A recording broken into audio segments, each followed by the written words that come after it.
बोलो श्री गोवर्धन नाथ की जय। बोलो श्री विठ्ठलेश राय की जय। बोलो श्री यमुने महारानी की जय। श्री गिरिराज धरण की जय। जगत गुरु श्रीमद वल्लभाधीश की जय। श्री गोसाई जी परम दयाल की जय। आद्य श्री गोविंदराय चरण कमल की जय। आद्य श्री कल्याण राय चरण कमल की जय। शिक्षा सागर श्री हरिराय महाप्रभु की जय। सभी जन हाथ जोड़ के साथ में मंगलाचरण बोले। सर्वात्मना प्रपन्नानां गोपीनां पोषयन् मनः तं वन्दे विठ्ठलाधीशं गौरश्यामप्रियान्वितं श्रीमदाचार्यचरणं शरणं सर्वदेहिनां समस्तदोषदहनं मस्तके राजतां मम।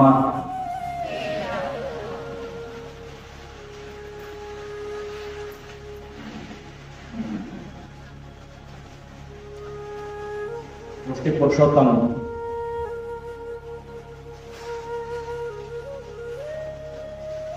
श्री गोवर्धन नाथ जी के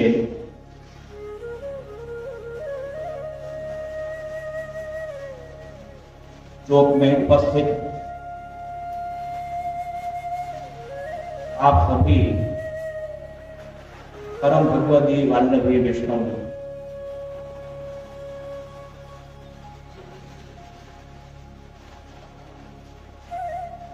अधिक मास का समय है और बार बार एक बात कहने में सुनने में आती है, अधिकस्य अधिकम फलम।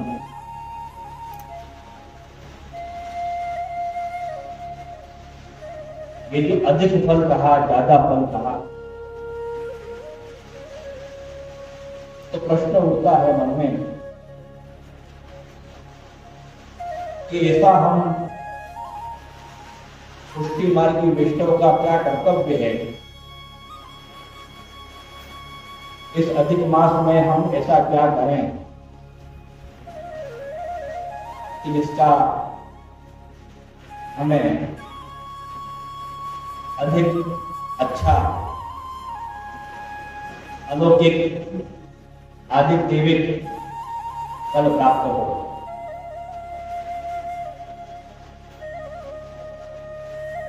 बहुत से वैष्णव प्रत्यक्ष में भी जब मिलते हैं, फोन के कॉल द्वारा भी, मैसेजेस के द्वारा भी ये प्रश्न कर रहे हैं कि इस अधिक मास में हम ऐसा क्या नियम दें, इस अधिक मास में हमारा क्या कर्तव्य है, हम ऐसा क्या करें, किस प्रकार से अधिक मास में हम क्रम करें जिससे कि हमें फल प्राप्त हो। ये वैष्णवजनों, यह प्रश्न कोई अधिक मास का प्रश्न नहीं, यह प्रश्न हमारे वैष्णव जीवन का शाश्वत प्रश्न है, हमेशा विचारने वाला प्रश्न है। हमेशा हमारा कर्तव्य क्या है, इसका ज्ञान, इसका भान, इसकी जानकारी हमें सदा सर्वदा रहनी चाहिए। एक प्रसंग बहुत ही सुंदर अभी मुझे याद आया। जब जगत गुरु श्रीमद वल्लभाचार्य चरण श्री महाप्रभु जी श्री जगन्नाथपुरी पधारे और वहां विद्वानों में शास्त्रार्थ चल रहा था। आप श्री जब पधारे तो तत्व क्या है, हमारा कर्तव्य क्या है, कौन से देव बड़े हैं, कौन से शास्त्र बड़े हैं, जीव को क्या करना चाहिए जिससे उसका श्रेय भी हो, भगवत प्राप्ति भी हो, आदि अनेक प्रश्न थे। उसमें से प्रमुख ये 4 प्रश्न थे। जब सभा विद्वानों की एक मत पर नहीं हुई तब आपसे ने आज्ञा की, श्री जगन्नाथ जी साक्षात प्रभु हैं, भगवान हैं, ईश्वर हैं, जगत के नाथ हैं। तो एक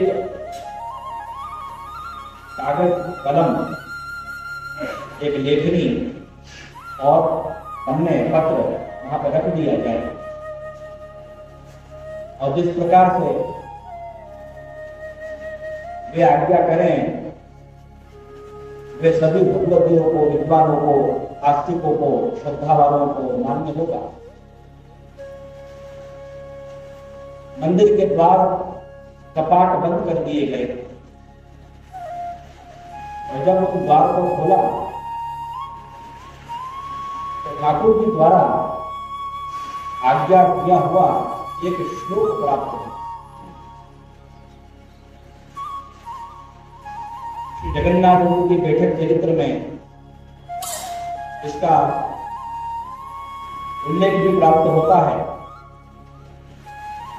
और तत्वादीप निबंध में इस बात को बहुत जोर देके भी उल्लेखित किया गया सिद्धांत के प्रतिपादन के लिए। एकम शास्त्रम देवकी पुत्र गीतम, एको देव देवकी पुत्र देव, मंत्रो भी एक तस्य नामानि, कर्माप्येकम तस्य देवस्य। जब प्रभु ने, जगत के नाथ ने, ईश्वर ने यह आज्ञा प्रदान की तो विद्वत सभा में सबको मान्य की। अब इसमें मुख्य बात, हमारे जीवन में प्रश्न होते हैं कि अलग अलग शास्त्र, अलग अलग देव देवी देवताओं का महत्व बताते हैं। जिनका जो पुराण होता है, जिनका जो ग्रंथ होता है, उसमें उसी को, देव को सबसे ऊंचा, सबसे श्रेष्ठ बतलाया जाता है। तो स्वाभाविक भी अनेक शास्त्रों के अध्ययन करने के बाद ये कंफ्यूजन क्रिएट होना, ये भ्रमित होना स्वाभाविक है कि हम किसे माने, कौन सा ग्रंथ है जो सर्वमान्य है। तो कहा कि एकम शास्त्रम देवकी पुत्र गीता, जहां भगवद गीता को हमारे यहाँ प्रमाण माना और उसमें भी कृष्ण वाक्य हैं। वेदाः च कृष्ण वाक्यानि व्यास सूत्राणि धीमहि समाधि भाषा व्यासस्य प्रमाणं तत् चतुष्टयम्। जब प्रमाण की चर्चा पुष्टि मार्ग के सिद्धांतों को सिद्ध करने के लिए कही जाती है तो भगवद गीता में जो श्री कृष्ण के वाक्य हैं, भगवद मुखारविंद से निश्चित जो वाणी है, ठाकुर जी के मुखारविंद से निकली हुई जो वाणी है, वो प्रमाण।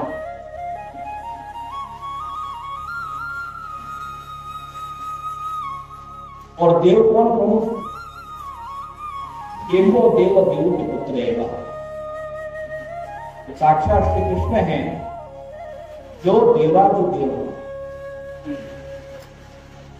हमारे कुल देव हैं। हमें कुल के कीर्तनों में आप गाते हो, यही है कुल देव हमारा। जो देवों के भी देव हैं, ऐसे जो पूर्ण पुरुषोत्तम है, पुष्टि पुरुषोत्तम है, जो नित्य सृष्टि के ऊपर कृपा करने के लिए ही प्रकट हुए, वो हमारे सर्वत्र हैं। मंत्र भी एक है, मंत्र भी एक ही है, तस्त नामानि नाम। जो हमको श्री महाप्रभु जी ने, श्री गोसाई जी ने कृपा करके अष्टाक्षर मंत्र, पंचाक्षर मंत्र कृपा करके प्रदान किया, तो भगवत नाम लेना, श्रद्धा से लेना, विश्वास से लेना, तो भगवत नाम लेना ही मंत्र। चाहे कृष्ण कहें, चाहे गोविंद कहें, चाहे गोपाल कहें, ठाकुर जी के तो अनेक नाम हैं। और दीक्षा के रूप में श्री कृष्ण शरणम मम के रूप में प्रथम दीक्षा जो कृपा करके हमें प्रदान की गई, उस रूप में नित्य नियम से स्मरण करते हुए अष्टाक्षर का जाप करना। नित्यम श्री कृष्ण शरणम मम वतत धीरेव सततम। तो महाप्रभु जी नवरत्न में आज्ञा करते हैं, इस प्रकार से भगवत नाम ग्रहण करना चाहिए। कर्माप्येकम तस्य देवस्य सेवा। यहाँ हमें हमारे प्रश्न का समाधान प्राप्त होता है। जो वैष्णव प्रश्न करते हैं कि अधिक मास में क्या करें? अरे अधिक मास में तो अधिक जरूर करो, पर जीवन में क्या करें? प्रश्न तो यहाँ हो। तो कर्माप्येकम तस्य देवस्य सेवा, जो हमारा कर्म हो वो भगवत सेवा हो। ठाकुर जी की सेवा के आनुषंगिक रूप में उसके अंतर्गत जो अन्य प्रकार की सेवा प्रकल्प आदि कहे जाते हैं, वो स्वतः ही आ जाते हैं, ऑटोमेटिकली इसमें वो समाविष्ट हो जाते हैं, उसमें रहे हुए। बहुत लोग इस प्रकार से कहते हैं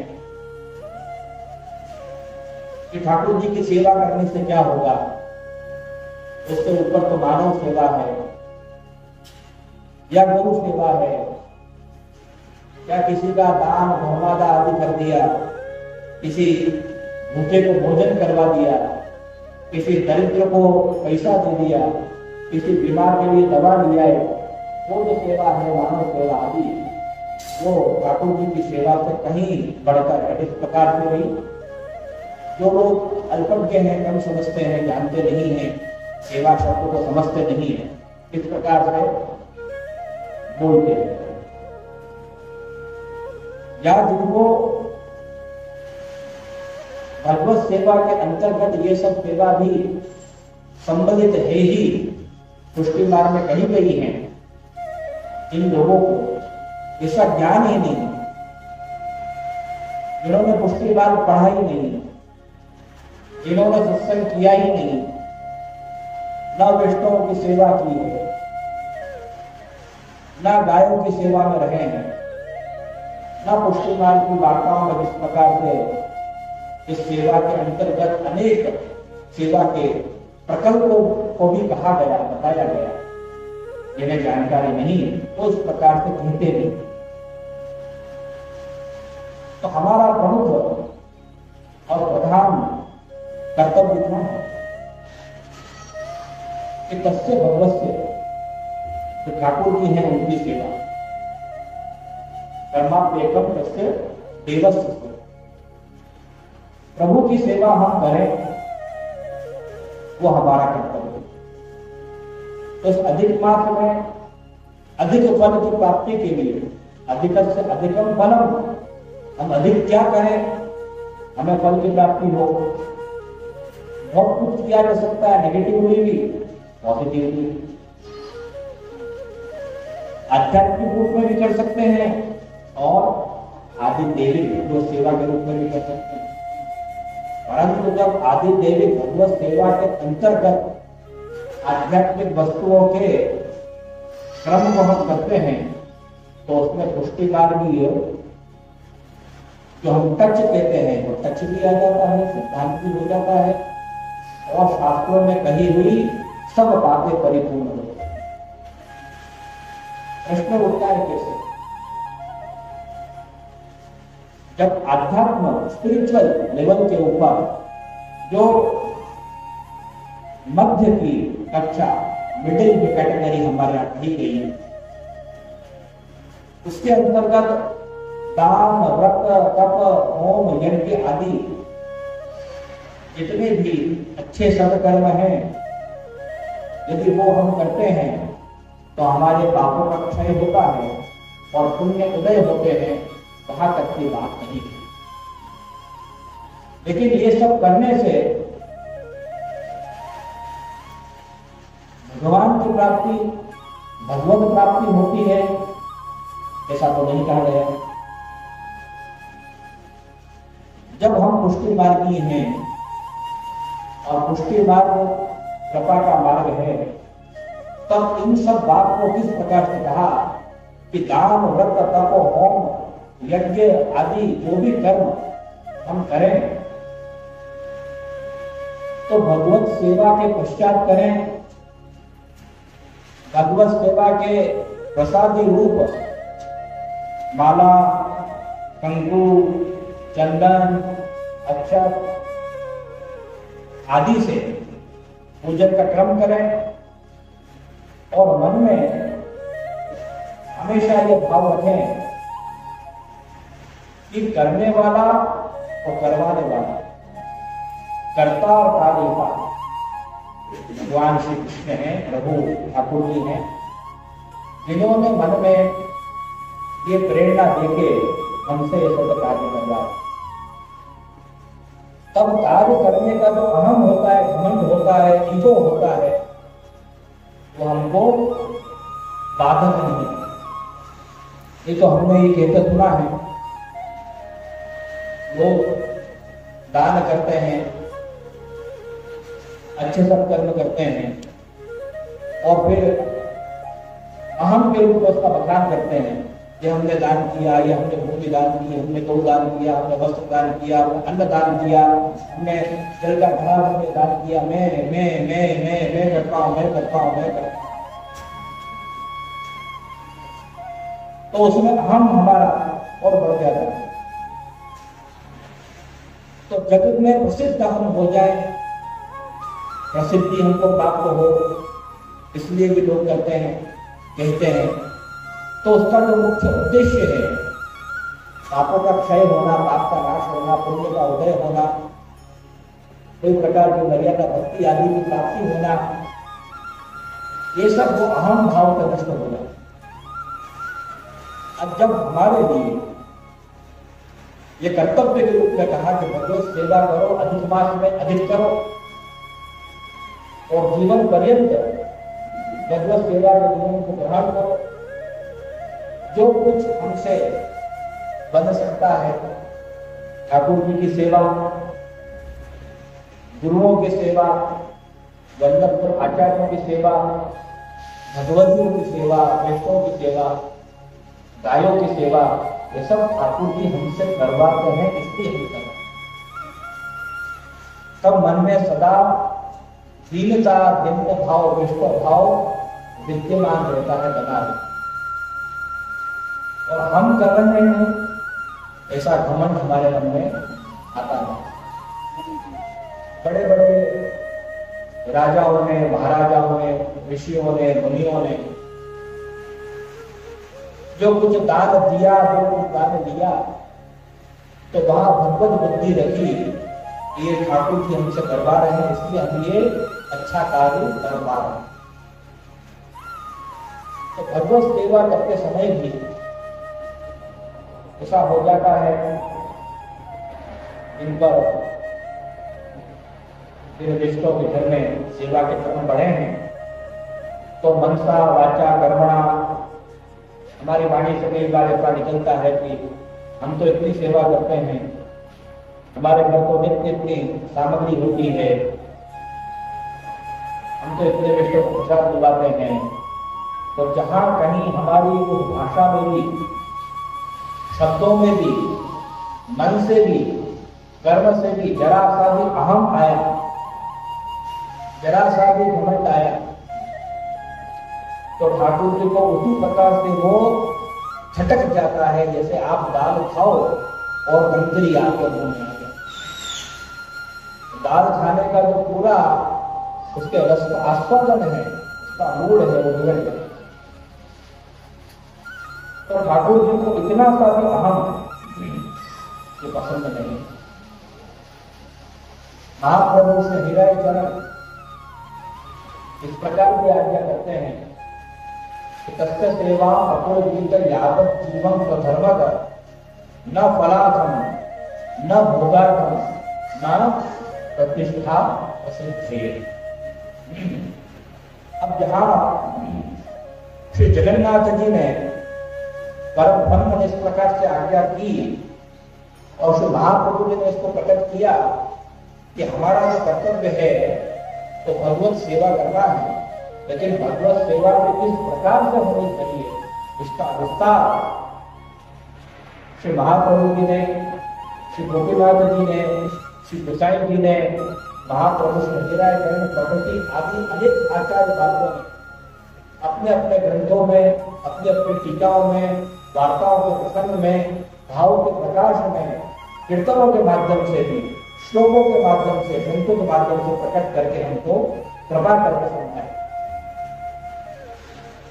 तस्य सेवा प्रकुर्वीत यावत जीवम तत्समः। जब भगवत सेवा हम करें तो हम सिर्फ अधिक बात नहीं, अधिक करें ऐसा नहीं।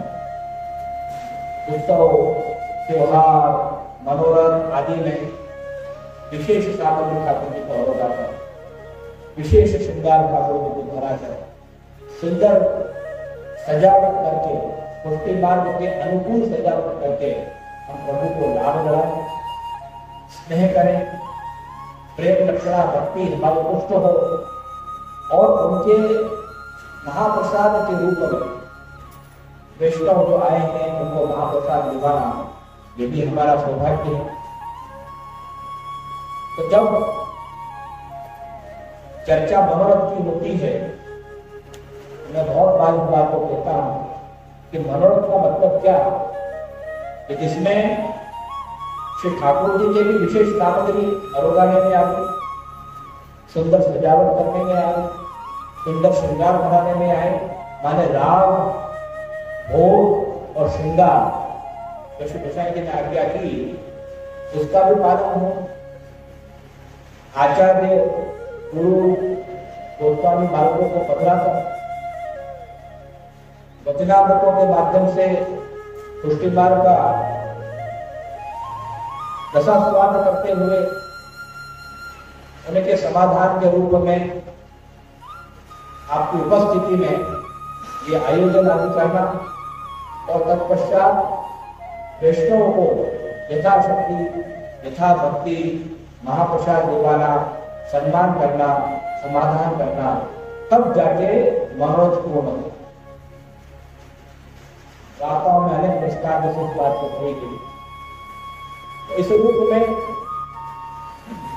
वैष्णव समाज की सेवा, आचार्य गुरु की सेवा और ठाकुर जी की सेवा, तीनों ही क्रम हमारे परिपूर्ण होते हैं।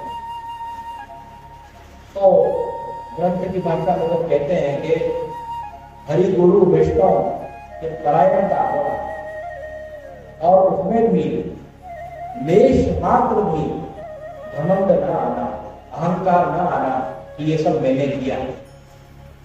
जब वैष्णव से पूछते हैं तो जिनके हृदय में दैन्य भाव है, विनम्रता है, वे कहते हैं कि हमने कुछ नहीं किया, ये सब प्रभु ने करना है। तो कहने में बहुत सरल है, आपको सुनने में बहुत सरल है, लेकिन जब हम उसका पालन करते हैं तो बहुत कठिन होते हैं। जरा जरा सी बातों में हमारे मन में, हमारे हृदय में रहा हुआ जो घमंड है प्रकट होता है, और उसी के लिए नित्य सत्संग के माध्यम से, सेवा के माध्यम से वो हमारा जो मन का अहम भाव है वो दूर हो कि मैं करता हूं। जब हम आश्रय का भी पाठ करते हैं तो कृष्ण का आश्रय लिया, कृष्ण एक गति बोला।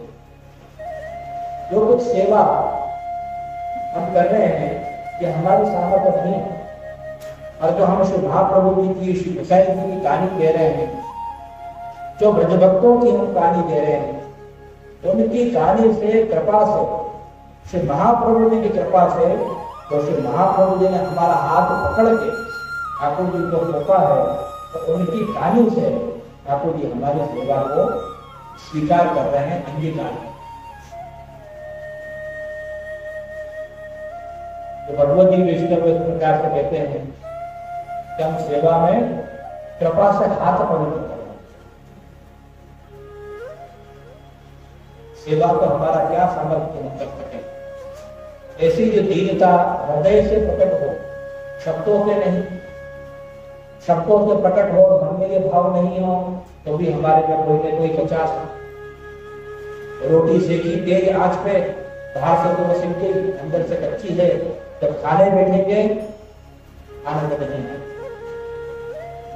तो जो धीमी आंच में पकता है, अंदर से भी परिपक्व हो और बाहर से भी परिपक्व हो, तो वैष्णव की जो मैच्योरिटी, जो मैच्योर है, परिपक्व है, जो भाव से पका हुआ है, वो इस प्रकार से कहा।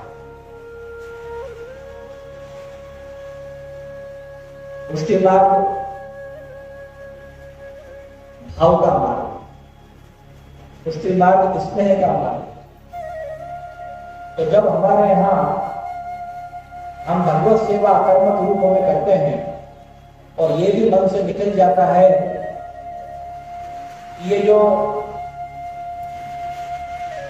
सेवा कार्य कर रहे हैं, हम कर रहे हैं, और ये मन में भाव स्थापित हो जाता है कि जो सेवा करवा रहे हैं ये ठाकुर जी करवा रहे हैं, तब महाप्रभु श्री हरिराय जब आज्ञा करते हैं कि इसमें 3 लाभ है, न बलार्थम, न भोगार्थम, न प्रतिष्ठा प्रसिद्ध है। 3 फैक्टर से आप वर्क कर रहे हैं, काम कर रहे हैं। मन से ये भी नहीं हो कि हमारे घर में सेवा है तो कोई लौकिक फल की प्राप्ति के लिए हम सेवा कर रहे हैं। जब अलौकिक फल माने ठाकुर जी को प्राप्त करने के लिए भगवत सेवा करते हैं तो जो लौकिक फल है, ऐश्वर्य है, वैभव है, आदि आदि तो भगवत कृपा से भक्तों को नहीं प्राप्त हो जाए। तो कोई सेवा इसलिए करे दिखावे के रूप में कि हमको भी लौकिक फल की ही प्राप्ति हो, अच्छा अच्छा खाने को मिल जाए, अच्छा अच्छा पहनने को मिल जाए,